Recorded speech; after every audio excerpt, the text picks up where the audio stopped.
ത്രിയേക ദൈവത്തിൻ്റെ അതിപരിശുദ്ധ നാമം വാഴ്ത്തപ്പെടുമാറാകട്ടെ. കർത്താവിൽ പ്രിയ വിശ്വാസികളുടെ സമൂഹമേ, നിങ്ങളെ ഏവരെയും വീണ്ടും വരുമെന്ന് അരുളിച്ചെയ്ത് ബുദ്ധിതനായ കർത്താവായ യേശു ക്രിസ്തുവിൻ്റെ നാമത്തിൽ പ്രഭാതവചനത്തിലേക്ക് വിനീതമായി സ്വാഗതം ചെയ്യുന്നു. ഇന്നത്തെ ഞായറാഴ്ചയുടെ പ്രത്യേകത എന്ന് പറയുന്നത്, പുതു ഞായറാഴ്ചയ്ക്ക് ശേഷം 5-ാം ഞായറാഴ്ച, കെംദാ പെരുന്നാളിന് ശേഷം 6-ാം ഞായറാഴ്ച, പെന്തക്കോസ്തിക്ക് മുമ്പുള്ള ഞായറാഴ്ച, സൺഡേ സ്കൂൾ ദിനം, കാത്തിരിപ്പ് ദിനം എന്നൊക്കെയാണ് ഈ ഞായറാഴ്ചയുടെ പ്രത്യേകത എന്ന് പറയുന്നത്. ഇന്ന്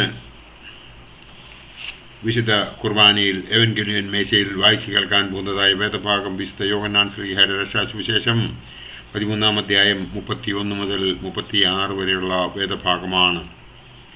യേശുവും ശിഷ്യന്മാരും തിരുവത്താഴത്തിന് ഇരുന്നതിന് ശേഷം അവൻ അപ്പം ഖണ്ഡിച്ച് എടുത്ത് യൂദായിക്ക് കൊടുത്തു.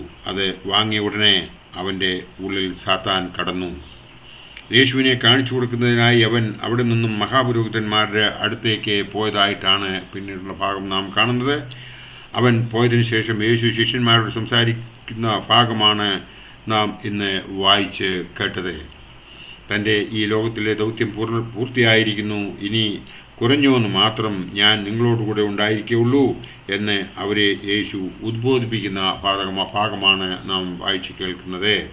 സ്നേഹത്തിൻ്റെ ഭാഷ അവരോട് സംസാരിക്കുന്നു, പരസ്പരം സ്നേഹിക്കണം എന്ന് ഉദ്ബോധിപ്പിക്കുന്നു.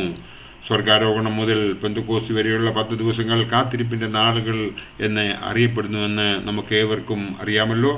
നിങ്ങൾ യെരുശലേമിൽ നിന്ന് വിട്ടുപോകരുത് എന്നും എന്നോട് കേട്ട പിതാവിൻ്റെ വാഗ്ദാനത്തിനായി കാത്തിരിക്കണമെന്നും യേശു ഉയർത്തതിന് ശേഷം അവരോട് പറയുന്നതായിട്ട് അപ്പോസ്തല പ്രവൃത്തികൾ 1-ാം അധ്യായം 4-ാം വാക്യത്തിൽ നമുക്ക് കാണാം. എൻ്റെ പിതാവ് വാഗ്ദാനം ചെയ്തതിനെ ഞാൻ നിങ്ങളുടെ മേൽ അയക്കും. നിങ്ങളോ ഉയരത്തിൽ നിന്ന് ശക്തി ധരിക്കുവോളം നഗരത്തിൽ താമസിക്കണം എന്ന് കൽപ്പിക്കുന്നു. ലൂക്കോസ് എവൻഗേലിയോസ്തയുടെ രക്ഷാസുവിശേഷം 24-ാം അധ്യായം 49-ാം വാക്യത്തിൽ ഇത് പറയുന്നുണ്ട്. അപ്രകാരം പരിശുദ്ധാത്മാവിന് വേണ്ടി സഖ്യോൻ മാളികയിൽ ശിഷ്യന്മാരും വിശുദ്ധ കന്യകമറിയാമും മറ്റുള്ളവരും കാത്തിരുന്നുവെന്ന് അപ്പോസ്തല പ്രവൃത്തികൾ 1-ാം അധ്യായം 12 മുതൽ 14 വരെയുള്ള ഭാഗത്ത് എടുത്ത് പറയുന്നുണ്ട്. കാത്തിരിപ്പിൻ്റെ 10 ദിവസങ്ങൾക്കിടയിലുള്ള ഞായറാഴ്ചയാണ് ഇന്ന് ദിവസം. വിശുദ്ധ യോഹന്നാൻ ശ്ലീഹായുടെ രക്ഷാസുവിശേഷത്തിൽ യേശു ക്രിസ്തു ആരാകുന്നു എന്നതിനെ സംബന്ധിച്ച് പല പരാമർശങ്ങളും ഉണ്ട്. യോഹന്നാൻ ശ്ലീഹായുടെ രക്ഷാസുവിശേഷം 6-ാം അധ്യായം 35-ാം വാക്യത്തിൽ പ്രകാരം പറയുന്നു, ഞാൻ ജീവൻ്റെ അപ്പമാകുന്നു. 10-ാം അധ്യായം 7-ാം വാക്യത്തിൽ പ്രകാരം പറയുന്നു, ഞാൻ ആടുകളുടെ വാതിലാകുന്നു. 8-ാം അധ്യായം 12-ാം വാക്യത്തിൽ പ്രകാരം പറയുന്നു, ഞാൻ ലോകത്തിൻ്റെ വെളിച്ചമാകുന്നു. 10-ാം അധ്യായം 11-ാം വാക്യത്തിൽ പറയുന്നത്, ഞാൻ നല്ല ഇടയനാകുന്നു. 11-ാം അധ്യായം 25-ാം വാക്യത്തിൽ പറയുന്നത്, ഞാൻ തന്നെ പുനരുത്ഥാനവും ജീവനുമാകുന്നു. 14-ാം അധ്യായം 16-ാം വാക്യത്തിൽ പ്രകാരം പറയുന്നു, ഞാൻ തന്നെ വഴിയും സത്യവും ജീവനുമാകുന്നു. യേശുവിനെ ശരിക്കും മനസ്സിലാക്കുന്നവർ ഇവിടെ നടക്കുന്ന വിശുദ്ധ ബലിയിൽ മുഴുകി അവനിലേക്ക് ചേർന്ന് നിന്നുകൊണ്ട് നല്ലൊരു ക്രിസ്ത്യാനിയായി ജീവിക്കും എന്നുള്ളതിന് യാതൊരു സംശയവും ഇല്ല. ഞാൻ ജീവൻ്റെ അപ്പമാകുന്നു എന്ന് യേശു പറയുന്നു. 6-ാം അധ്യായം 35-ാം വാക്യത്തിൽ നാം ഇത് കണ്ടു. ജീവൻ്റെ അപ്പം ആത്മീയ പോഷണത്തിന് ഉതകുന്ന അപ്പമാണ്.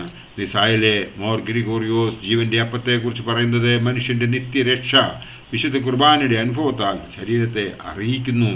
കർത്താവായ യേശു മിശിഹായുടെ ശരീരരക്തങ്ങൾ നമ്മുടെ ശരീരത്തിൽ സ്വീകരിക്കുമ്പോൾ നാം അനശ്വരതയിൽ പങ്കുകാരാകുന്നു എന്നാണ് അദ്ദേഹം പറഞ്ഞിരിക്കുന്നത്.